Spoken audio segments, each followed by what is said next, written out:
అందరికీ కూడా, బికాస్ వాళ్ళే ఈ ప్రోగ్రామ్ని ఇంకా మన డిస్ట్రిక్ట్ కాకుండా అదర్ ప్లేసెస్ కూడా వాళ్ళే తీసుకొని వెళ్ళిపోతున్నారు. నేను అందరూ కూడా నేను చెప్పిన తర్వాత దాని కమిట్మెంట్గా అందరినీ, అదేవిధంగా ఇక్కడ వచ్చేసిన మన డాక్టర్స్ వాళ్ళ బిజీ కూడా ఇంకా నాకు స్పెసిఫిక్గా నాకు తెలియదు. సో నేను చెప్పిన అసోసియేషన్స్ నుంచి చాలా మంది వచ్చారు. అందరూ కూడా మీ ప్రోగ్రామ్ కోసం తీసుకుని అందరూ వచ్చారు. సో అందరికీ కూడా చాలా చాలా ధన్యవాదాలు. సైబర్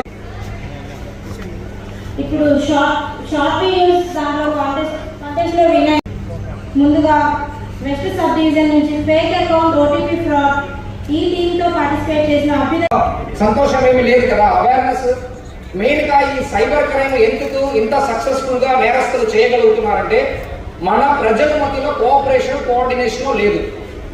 ఒకరొకరు ఇన్ఫర్మేషన్ షేర్ చేసుకోవట్లేదు. నాకు ఈ రోజు ఒకలాగా కోర్టు పోయిందంటే పక్కన వ్యక్తి కూడా ఒక కోర్టులోకి వెళ్ళిపోవడం వరకు మనం ఏం బయటకు చెప్పము.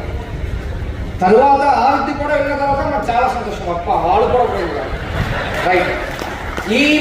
ఈ మెథడ్ ఉన్నది క్యాన్సర్ లాగా.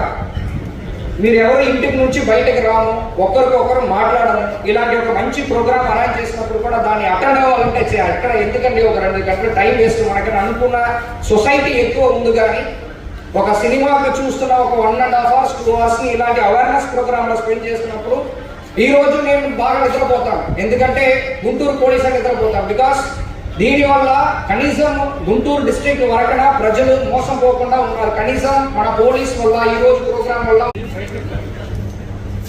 వీరికి కన్సలేషన్ ప్రైజ్ కింద 5000 క్యాష్ ప్రైజ్ ఇన్వాల్వ్ అవ్వాలి. కాబట్టి కమింగ్ డేస్ లో మేము ఆల్ కాలేజెస్ లో కూడా సైబర్ వారియర్స్ అని చెప్పేసి ఒక కాన్సెప్ట్ ప్లీజ్ మీరు చెప్పి ఏదో ఈ రోజు ప్రోగ్రామ్ అయిపోయిన తర్వాత మన పని కంప్లీట్ అనేది కాకుండా ఇంకా ఇది ముందుకు తీసుకొని వెళ్ళాలి, కొనసాగించాలంటే కొన్ని ideas, for example cyber warriors అని చెప్పేసి యంగ్స్టర్స్, తర్వాత సోషల్ మీడియా ఇన్ఫ్లుయెన్సర్ అని చెప్పి చాలా మంది ఉన్నారు. వాళ్ళందరికీ కూడా ఈ అవేర్నెస్ని అందరికీ చెప్పడం, అదేవిధంగా వాళ్ళు హెల్ప్ తీసుకొని ఇంకా కొన్ని ప్రోగ్రామ్స్ని ప్లాన్ చేయడం. కాలేజెస్లో సైబర్ క్లబ్, వాళ్ళకి చాలా క్లబ్స్ ఉంటాయి, వాళ్ళు డ్యాన్స్ క్లబ్స్, మ్యూజిక్ క్లబ్స్ అలాగా ఉంటాయి. సైబర్ క్లబ్ అని చెప్పి కూడా ఆల్ ఎడ్యుకేషనల్ ఇన్స్టిట్యూషన్స్లో ఒక క్లబ్ క్రియేట్ చేసేసి ఆల్ ఎడ్యుకేషనల్ ఇన్స్టిట్యూషన్స్ దగ్గర సపోర్ట్ తీసుకొని ఇది కూడా ముందుకు తీసుకుని వెళ్ళాలని అనుకుంటున్నాము.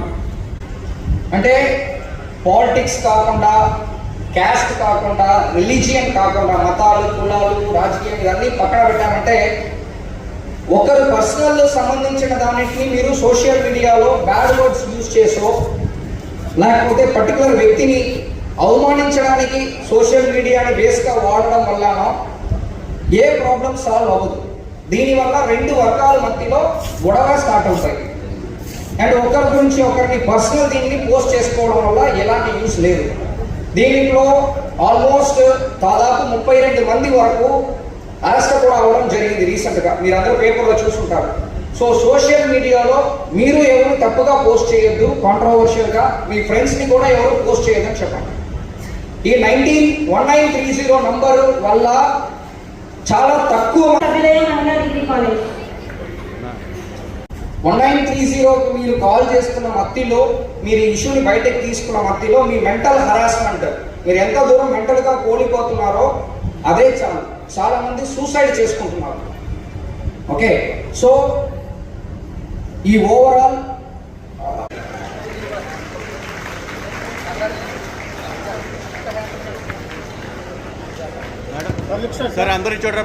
ఇంకా మనకి అవేర్నెస్ ఎందుకు రావట్లేదు అనేది పెద్ద క్వశ్చన్ మార్క్. అంటే చదివిన వాడు కూడా ఈ డిజిటల్ అరెస్ట్ అనేది ఇప్పుడు రీసెంట్గా ఉన్న మోడస్ ఆపరండి అంటాం, అంటాం మేము పోలీస్ డిపార్ట్మెంట్లో. డిజిటల్ అరెస్ట్లో కూడా చాలా మంది మీరు కోల్పోతున్నారు. అంటే ఏదో ఒక కాల్ వస్తుంది, ఏదో ఒకటి చూపిస్తారు, దానికోసం మీరు కోర్టుల్లో లక్షల్లో ఎలా వేస్తున్నారు.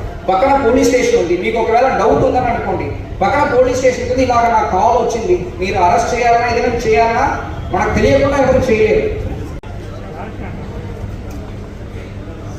సెకండ్ ప్రైజ్ 20 ఎంత అవగాహన కల్పించిన వీళ్ళకి ఇష్యూ ఏ డౌట్ ఉందన్నా 1930 కాల్ చేయడం అనేది సెకండరీ. మీరు ఫస్ట్ మోసం పోకూడదు, అది పాయింట్. మీకు డౌట్ వస్తుందని అనుకోండి, మీరు ఫస్ట్ ఎక్కడ రావాలి, పోలీస్ స్టేషన్లో వచ్చి పలానా నంబర్ నుంచి నాకు కాల్ వస్తుంది, ఇది కరెక్టా కాదా, బెదిరిస్తున్నారని చెప్పొచ్చు. ఒక పాయింట్. రెండవది పాయింట్ ఏంటి, బ్యాంక్. మీరు లోన్ యాప్ని నేను చూపించట్లేదు, మరి మీకు ఎక్కువ బోర్ కొడతాయి, టైం ఎక్కువ అయిపోతాయి, అందరికీ చాలా పనులు ఉంటాయి కాబట్టి లోన్ యాప్ సంబంధించినది కూడా చూపించట్లేదు. అది నథింగ్ బట్ ఇన్వెస్ట్మెంట్. సో కాకుండా లోన్ యాప్ కూడా మీరు మొబైల్ ఇన్స్టాల్ చేసుకొని లోన్ యాప్లో మీరు తీసుకుంటుంటారు. మీకు బ్యాంక్ ఉంది, రికగ్నైజ్డ్ బ్యాంక్ ఉంది.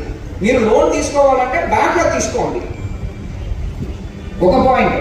రెండవ పాయింట్ ఏంటి, ఒకవేళ మీకు కేవైసీ డీటెయిల్స్ టైం కంప్లీట్ అవుతుంది, మీరు వచ్చి కేవైసీ నో యువర్ కస్టమర్ డీటెయిల్స్ని అప్డేట్ చేయమని చెప్పేసి మీకు కాల్స్ వస్తుంటాయి. అప్పుడు మీకు ఓటీపీ అడుగుతారు, ఏటీఎం కార్డు వెనక సివివి నంబర్ ఉంటాయి, సివివి నంబర్ అడుగుతుంటారు. వచ్చినప్పుడు మీరు ఏం చేయాలి, మీకు డౌట్ ఉందని అనుకోండి, ఎవరు కూడా మీ అకౌంట్ ఓపెన్ చేయడం అనేది బ్యాంక్స్కి టార్గెట్ ఉంటాయి. ఓకే, ఎస్బీఐ బ్యాంకో, కోటక్ మహేంద్ర బ్యాంకో, హెచ్డిఎఫ్సి బ్యాంకో, ఆల్ బ్యాంక్స్కి నంబర్ ఆఫ్ అకౌంట్ ఓపెన్ చేయడం కూడా కాంపిటీషన్ ఉంటాయి. మీ అకౌంట్లో అలాగా ఎవరు క్లోజ్ చేయరు. మూమెంట్ కూడా ప్రజెంట్ చేస్తా ఉన్నారు. 190 మర్చిపోండి, that is the last result. మీకు గుర్తు రావాల్సింది పోలీస్ స్టేషన్, బ్యాంక్. ఓకే, ఈ రెండు మాత్రం మీరు ఏ డౌట్ వచ్చినా మీ పర్సనల్గా వెళ్ళండి, ఒకసారి డౌట్ క్లారిటీ తెచ్చుకోండి. సైబర్ అంటే ఎస్పెషల్లీ పెన్షన్ అసోసియేషన్ కూడా రిక్వెస్ట్ పెట్టుకున్నాను, దయచేసి ప్రోగ్రామ్ రండి, ఒకసారి తెలుసుకోండి అని చెప్పేసి. బికాస్ మన దగ్గర ఉన్న విక్టిమ్స్లో మ్యాక్సిమం పెన్షనర్స్ ఉన్నారు. మన పెన్షనర్స్కి ఏంటంటే టైం పాస్ అవ్వదు, అలాగా మొబైల్ పెట్టుకుని చూసుకుంటే ఉంటారు. ఏదైనా దొరికిందంటే దాని లోపలికి ఎంటర్ అయిపోతారు. సో వాళ్ళు ఇన్ని రోజులు సేవింగ్స్ పెట్టుకున్నది, వాళ్ళ కూతురు పెళ్ళి, వాళ్ళ కొడుకు ఎడ్యుకేషన్, వాళ్ళు ఫ్యూచర్లో వాళ్ళు పిల్లలు చూసుకోకపోతే వాళ్ళు ఈ డబ్బులతో పాటే బతకాల్సిన సిచ్యువేషన్, ఇవన్నీ ఉంటాయి చాలా. అన్నీ కూడా ఇట్స్ మ్యాటర్ ఆఫ్ ఒక లింక్ క్లిక్ చేయడం వల్ల వాళ్ళు ఇన్ని రోజులు కష్టపడిన సేవింగ్స్ అన్నీ పోతాయి. ఇది ఓన్లీ పెన్షన్కి ఒక ఎగ్జాంపుల్ చెప్పాను. ఇదే మీరు మిలిటరీ నుంచి వస్తున్నారు, వాళ్ళు కూడా మీరు 17 ఇయర్స్ కష్టపడి చేసి 17 ఇయర్స్ తర్వాత వాళ్ళు రిటైర్మెంట్ అయిపోతారు, అప్పుడే వాళ్ళకి పెన్షన్ వస్తాయి. 17 ఇయర్స్ కంప్లీట్ చేయాలి. వాళ్ళు కూడా ఇలాగనే మోసపోతున్నారు. ఈవెన్ ఓఎన్జీసీ అంటే ప్రైవేట్ కంపెనీస్ లో పనిచేస్తున్న ఎగ్జిక్యూటివ్ డైరెక్టర్స్ అన్ని కూడా దీంట్లో మోసపోతున్నారు. డాక్టర్స్ చాలా మంది మోసపోతున్నారు. ఓకే, అంటే సైబర్ క్రైమ్కి కులాలు, మతాలు, ప్రొఫెషన్ ఇదేమి తెలియదు.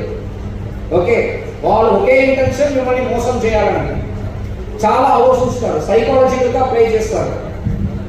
మనం దాని నుంచి ఎలాగ బయటపడతామన్నది ఒకటే మనకు తెలియాల్సినది.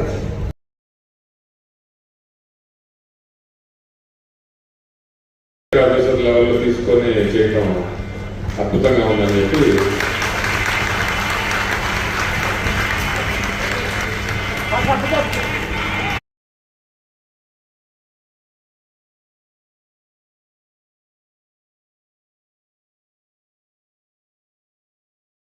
మన గుంటూరు జిల్లా ప్రజలందరూ కూడా అందరి తరఫున కూడా నేను సార్కి ప్రత్యేకమైనటువంటి కృతజ్ఞతలు తెలియపరుస్తున్నాను. ఎందుకంటే అందరూ కూడా ఇంత ఇంట్రెస్ట్గా తీసుకోరు. ఇప్పుడున్నటువంటి ప్రస్తుత సమాజంలో కుటుంబాలను కానీ, తర్వాత సంస్థలను కానీ, లేదా ఒక ఫైనాన్షియల్ని కానీ దృష్టిలో పెట్టుకొని ఈ సైబర్ క్రైమ్ అనేది చాలా ఎక్కువగా జరుగుతూ ఉంది. దాన్ని దృష్టిలో పెట్టుకొని ఎస్పీ గారు ఈ కార్యక్రమాన్ని అరేంజ్ చేశారు. అందులో భాగంగా అవేర్నెస్ ప్రోగ్రామ్స్ ఏదైతే కండక్ట్ చేశారో ఆ కండక్ట్ చేయడానికి మనకు నంబర్ 1 ఇవ్వాలంటే సైబర్ క్రైమ్స్. కాబట్టి దీని నుంచి అందరూ దూరం కావాలండి. ఏ లింక్ని కూడా క్లిక్ చేయొద్దు, ఏ కాల్స్ కూడా భయపడద్దు. ఇది రెండు మీరు చేశారంటే ఎక్కువ ఆశపడద్దు. అదే మెయిన్ ప్రాబ్లం, అందరూ మోసం పోయిన వల్ల 99% ఎక్కువ ఆశలు ఉండడం వల్ల తప్ప వేరే ఏ రీజన్ లేదు. నాకు రేపు 10,000 కావాలి, ఈరోజు 10 రూపీస్ వేసామంటే రేపు 10,000 కావాలి, అంతే. ఇది ఒకటే. సో ఎక్కువ ఆశ వద్దు, కీప్ సింపుల్. మీకు ఏ డౌట్ ఉందన్నా police station or bank. Thank you అందరికీ.